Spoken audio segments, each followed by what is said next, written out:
You took it all. Every last penny. The words hung in the air, sharp and accusatory, delivered with a venom that had been brewing for years.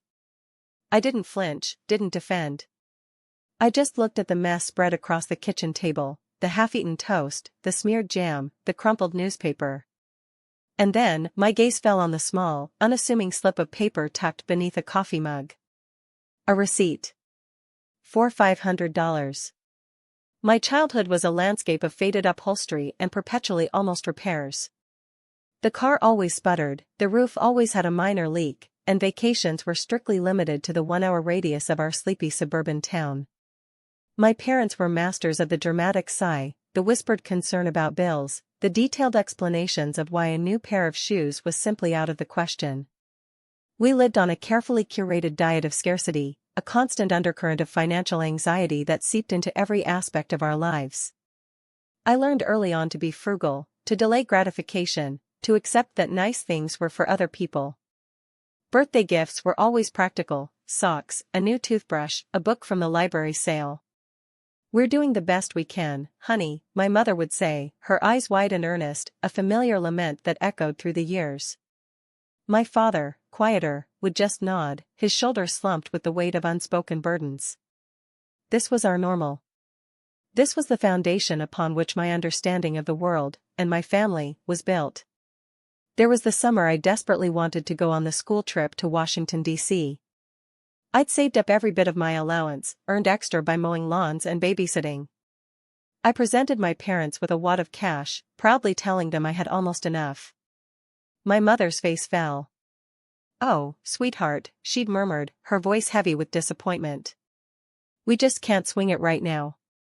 The boiler's making that funny noise again. It could be serious." She'd then launched into a lengthy explanation of fluctuating energy prices and unexpected maintenance costs, leaving me with a pang of guilt so sharp it eclipsed my own desire. The trip went ahead without me.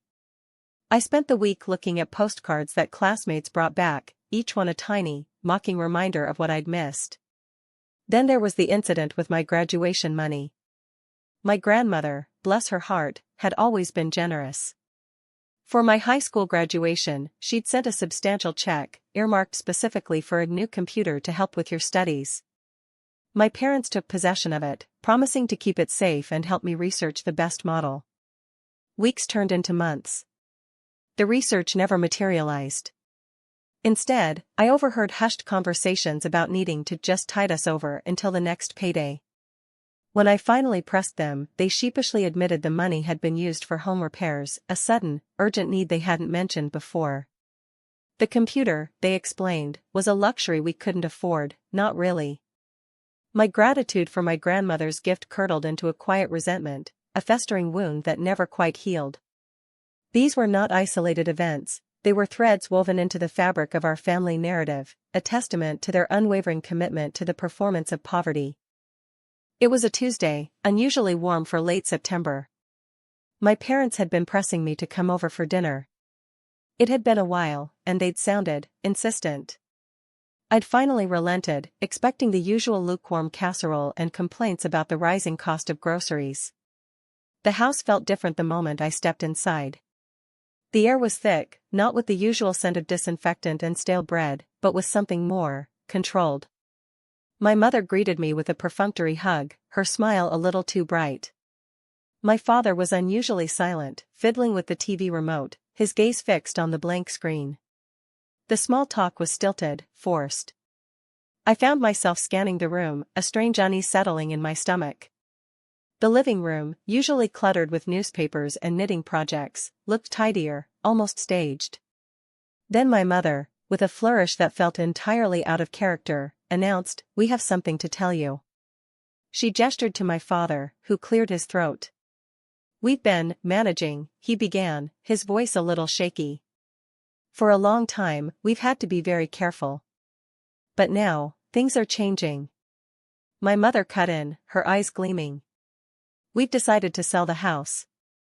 And before you worry, we've made arrangements. We're going to be comfortable. Very comfortable." My mind reeled. Sell the house? The house that was supposedly falling apart, the house that was the constant source of their financial woes? I looked at them, a confused frown on my face. But I thought, you always said you were struggling. That you couldn't afford anything extra. My mother waved a dismissive hand. Oh, that was just to make sure you learned the value of money, dear. To make sure you were independent. We didn't want you to rely on us. The words hit me like a physical blow. All those years. The sacrifices I'd made, the dreams I'd deferred, the guilt I'd carried. And it was all a lie. A carefully constructed, 8-year-long charade. I felt a profound emptiness bloom in my chest, a hollow ache where trust used to reside. I looked at the kitchen table again, the mundane scene now imbued with a sickening irony. Beneath the coffee mug, peeking out from under the edge of a placidly placed napkin, was that receipt. A small, pristine slip of paper, dated just last week. I reached for it, my fingers trembling slightly. My mother's voice, syrupy sweet, cut through the silence. Oh, that? Just a little treat. We decided we deserved it. I picked it up. It was from a high-end jewelry store. The item description, neatly printed, read, diamond pendant, 1.5 carat. The price, in bold, was $489.99. I looked at it, then at my parents. Their faces, usually etched with manufactured worry, were now alight with a quiet pride, a smug satisfaction. They had spent nearly $500 on a diamond necklace while I had been agonizing over the cost of a textbook, while I had been making my own lunches for 8 years, while I had been told that a simple family vacation was a financial impossibility. The sheer audacity of it, the casual betrayal, was staggering. I held the receipt, the stark contrast between its exorbitant purchase and the years of fabricated poverty screaming at me. My mother, mistaking my silence for stunned awe, beamed. Isn't it lovely? We thought it would be nice to celebrate our new beginnings. That was it. The dam broke, not with a flood of tears or a shouted accusation, but with a chilling, icy resolve. I looked at the receipt, then at my parents, their faces radiating a self-congratulatory glow. I didn't say a word. I simply folded the receipt, tucked it carefully into my wallet, and stood up. My mother tilted her head. Are you leaving already, dear? We haven't even had dessert. I met her gaze, my own eyes as flat and unreadable as polished stone. I have to go, I said, my voice devoid of emotion. But I'll be back. I walked out of the house, leaving them blinking in the sudden void, their smug smiles starting to falter. The next few days were a blur of quiet, meticulous planning. I didn't confront them. I didn't demand an explanation. Instead, I accessed the online portal for our parents' home equity line of credit, the one they'd taken out years ago to cover essential repairs and that I, as a co-signer from a time when I was still naive enough to trust their financial acumen, had implicitly agreed to. I remembered the hushed phone calls, the hushed justifications for taking out the loan, always framed as a desperate necessity. I'd signed the papers without truly understanding the long-term implications, assuming it was a temporary measure, a necessary evil. I had been so wrong. I found the documentation, the original loan agreement, buried deep in a dusty box in my own attic. I'd kept it, a strange premonition perhaps, or just a reluctance to discard anything that represented a significant family event. I meticulously went through the terms. There was a clause, a small print addendum that I'd skimmed over at the time, detailing the responsibilities of all co-signers in the event of default or early repayment. It was the key. They had assumed I would remain oblivious, a passive observer in their charade. They had underestimated my capacity for meticulous record-keeping and a cold, calculating mind. The day I executed my plan, I chose a Tuesday. They were out, presumably enjoying their new beginnings. I drove to the bank. The process was straightforward, impersonal. I presented the necessary documents, the original loan agreement, the proof of my own savings meticulously accrued over the past year, and the forged but perfectly legitimate-looking transfer authorization. The teller, a young woman with kind eyes, processed the transaction without a second glance. It took less than 20 minutes. I walked out of the bank with a cashier's check for the exact amount of their outstanding equity line, plus a significant penalty for early withdrawal, all paid for with the money I had diligently saved, the money they had ensured I felt I had to earn the hard way, the money they had implicitly claimed to be protecting me from. I returned to my parents' empty house that afternoon. I didn't touch anything. I simply placed the cashier's check on the kitchen counter, directly beneath the spot where the jewelry store receipt had been found. Next to it, I placed a single, folded sheet of paper. It was a copy of the original loan agreement, with the relevant clause highlighted. Beneath it, in my neatest handwriting, I had written one sentence: "The debt has been settled. The house is now free and clear. Congratulations on your genuine retirement." I then walked out, locking the door behind me, not a key, but with a firm, deliberate push.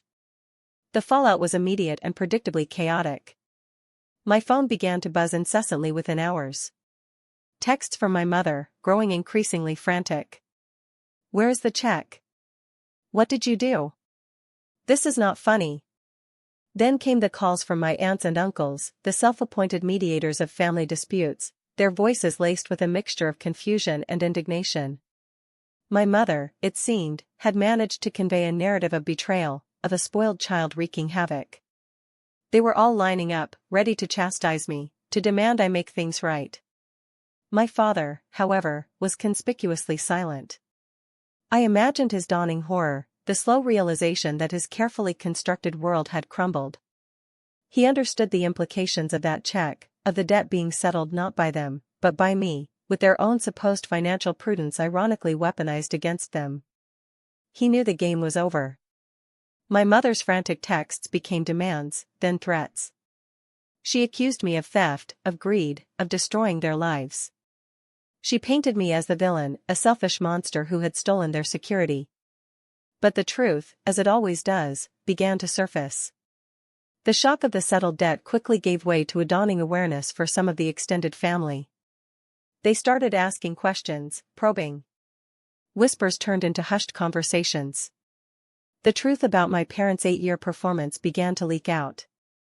The broke narrative, the constant tales of woe, were suddenly being re-examined in light of this grand, expensive reveal. The diamond pendant, the foundation of their lie, became a symbol of their deceit. My parents' carefully cultivated image of humble hardship imploded. They were no longer the sympathetic figures struggling to make ends meet, they were now seen as manipulative, entitled, and deeply deceitful. The social consequences were swift. The invites to family gatherings dried up. The sympathetic nods were replaced by sideways glances and hushed conversations.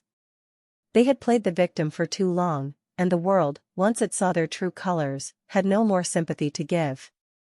They were left alone, with their comfortable financial situation, but with a reputation in tatters, their carefully constructed facade of brokenness shattered by a single, $500 receipt.